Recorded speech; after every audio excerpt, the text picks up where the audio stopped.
Olá a todos, que tal? Nós estamos aqui mais um dia de la meditação e hoje vamos comentar alguns dos versículos com vocês para seguirmos com esta meditação diária, não?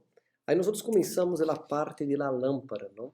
Todos os dones, talentos, a condição, os recursos que Deus nos dá, Ele nos dá para ser usado, para ser aplicado. Quando uno rehúsa usar seus recursos, talentos, dones para ser a obra de Deus, uno lo perde, como está escrito aí. Então, você tem que entender que tudo o que você recebeu tem que ser usado em favor da vontade e da obra de Deus. E será que é o que você está usando? Nessa parte aí que habla de la lâmpada, destaca bastante isso, ok? Depois nós vamos ter aí, deixa-me ver aqui. Depois nós vamos ter aí a outra parte que é a semilla que cresce, não? A semilla que cresce é a segunda parte. É normal e natural para uma pessoa que sembra de plantar, cuidar e cosechar seus frutos. E assim é com a palavra de Deus praticada. Você não deve preocupar-se se vai ter resultados ou não vai ter resultados com a palavra de Deus. Se você praticar, é tão natural como sembrar e cuidar, vá a dar seu fruto. Você está lendo e meditando nos livros com nós outros, aí, os evangelhos. Se você praticar o que você está lendo, não se preocupe com sua vida, não se preocupe com seu futuro. Os frutos vão suceder de maneira natural. Basta que você pratique o que está acontecendo. Depois, juntamente com esta parte e outra, nós vamos ter diversas parábolas, não? Vamos ter diversas parábolas aí, grão de mostaça, semente que cresce, a levadura. Parábola. Jesus usa de parábolas, uma para cumprir a profecia que dizia que ele vendria para falar através de parábolas também. Pero são histórias extraídas da vida normal, do dia a dia, não? Para facilitar a compreensão de ensinanças tanto morais quanto também espirituais.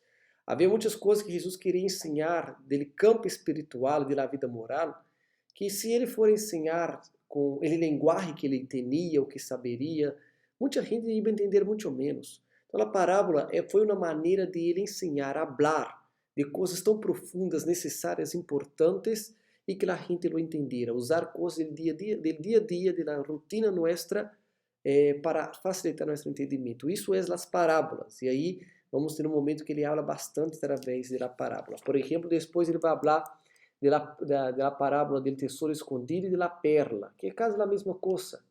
E uma coisa está clara, é tudo por tudo. Eu não posso encontrar o tesouro que é o Espírito Santo e dar menos que tudo. Tem que ser todo por tudo. Está bem? Então, se aquele que encontra o Espírito Santo, ele já não tem futuro, já não tem pensamento próprio, já não tem planos próprios.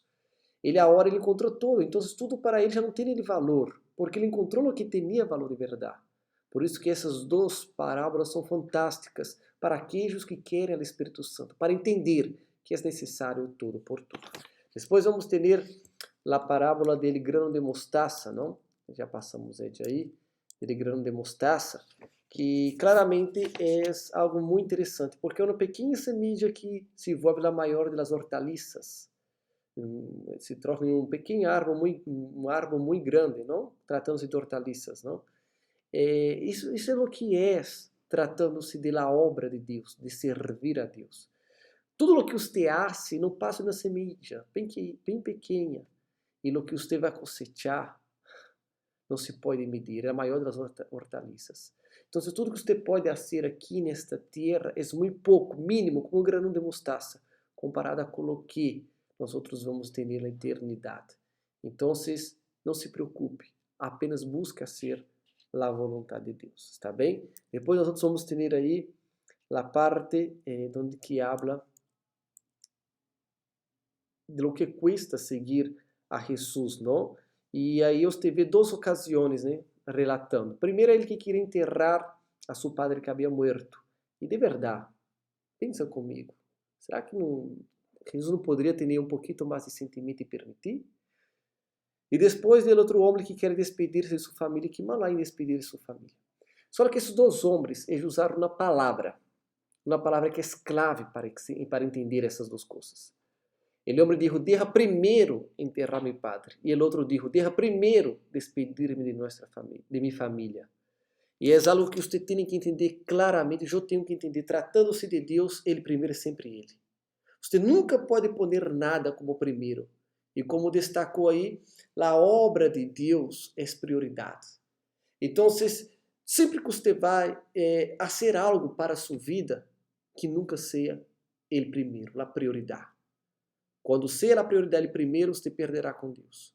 Ele primeiro tem um lugar, tem uma posição, e já tem dueño, e é nosso Deus. E é sua vontade. Sua vontade tem que ser, sempre será Ele primeiro de tudo. Está bem?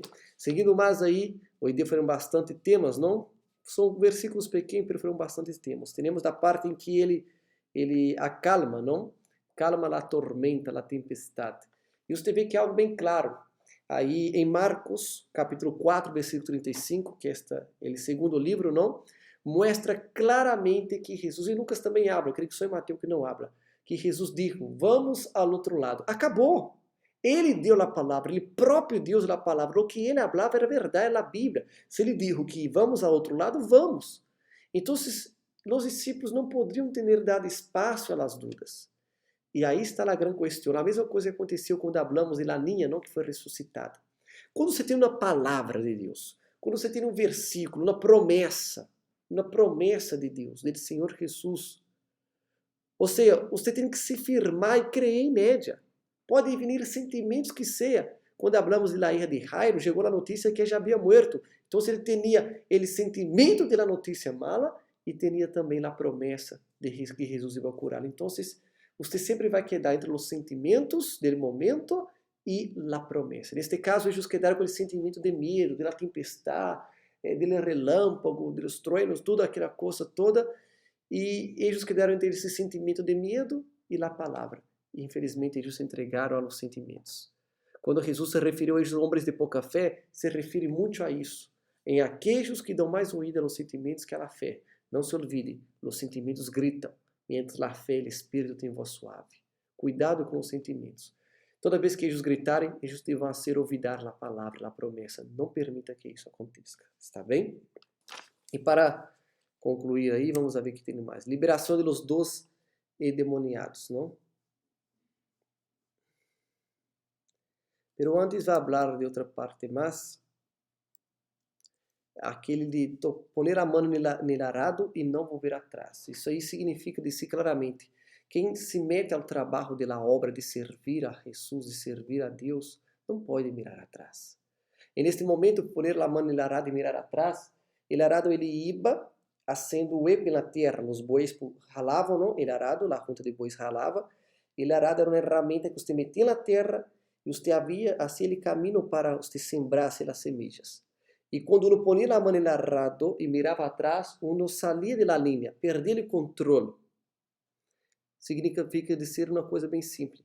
Se você poner-se a ser a obra de Deus e mirar hacia atrás, você não vai ser bem. Você vai ser de qualquer maneira. E maldito é aquele que hace a obra de Deus relajadamente. Este homem, ele pôs a mão no arado e queria quedar mirando para a família, mirando para o que deixou, mirando para o que tinha em casa atrás. E você não pode fazer isso. Você pôs a mão no arado, deixa sua vida passada. Acabou, passou. Enfoque-te apenas na obra que vem por lá delante. Está bem? E para concluir aí, vai falar de Gadareno, não? Ele Gadareno, Jesus então passa de um lado do lago para o outro lado, estava já por lado de Cafarnaum, Galileia, e vai para agora para os Gadarenos aí, para Gadara, né? Gadara se chamava. Gadara não era um lugar onde tinha judeus, como Jerusalém, como Galileia, pessoas que conheciam já a palavra, as profecias. Eram pessoas que tinham uma cultura pagana, grega, helenista. ¿Se acuerda de helenista que hablamos da cultura helenista neste momento? A cultura grega. Então, eles não creiam em Jesus, não conheciam as promessas, não conheciam Deus, nada disso. Então, neste momento, quando Jesus chega aí, eles encontram com esses dois endemoniados. Pastor, pero aí é uma coisa rara, porque aí você vê que habla nos 3 livros, né? Aqui está.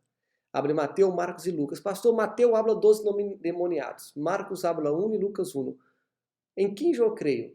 Mira, eu creio na verdade, você tem que crer na verdade, que são testigos diferentes.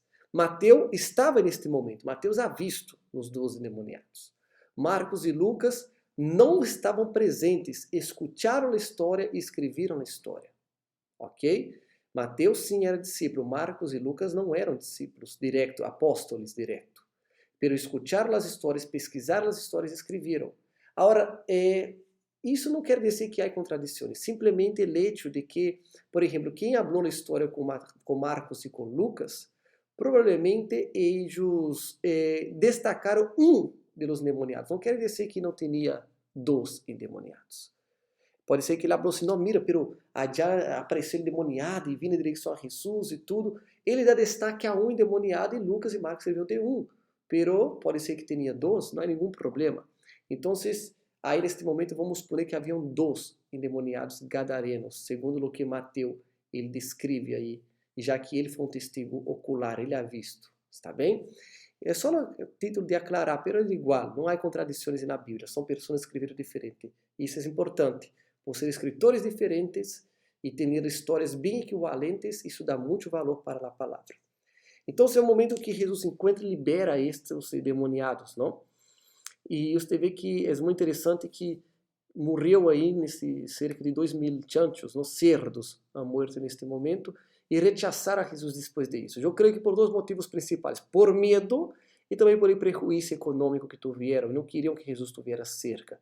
Rechaçaram a verdade, a palavra, a vida a causa de uma situação econômica. Há muita gente que faz isso por medo ou às vezes por o preço que há que se pagar, rechaçam a vida eterna. Não sei você este caso, ok? O demônio habla que seu nome era Legião. Legião era um grupo de soldados romanos. Legião se dava o nome de um grupo de soldados romanos que tinha um promedio de 6.000 soldados. Então, quando o demônio habla legião, dar-se a entender que tinha um promedio de 6.000 demônios dentro deste homem. Imagina que inferno era. E era tão inferno que quando esses demônios saíram do Gadareno, foram para os cerdos se suicidaram, entre comillas, não se echaram ao precipício de tanta perturbação que era ter aqueles demônios, está bem? Então, legião significa grupo de soldados romanos que tem uma quantidade promedio de 6.000. Está bem? Então, os gadarenos pedem para seguir a Jesus, pero Jesus diga, queda aí e predica. Jesus foi rechaçado de predicar, pero deixou discípulos aí para predicar. Há lugares que não vão aceitar bem nós outros. Há lugares que não podemos chegar, pero você pode chegar. E se Jesus te liberou, te curou, te transformou, é para que você leve a obra, haga a sua parte. Então, lo haga. Lo haga porque seguramente Ele está contando contigo. Está bem? E esta parte aí é a parte que chamamos de Decápolis, não? É um conjunto de cidades, depois vamos mostrar nele mapa, que está fora de Jerusalém, de Judeia e de Samaria aí, e de Galileia também, está bem?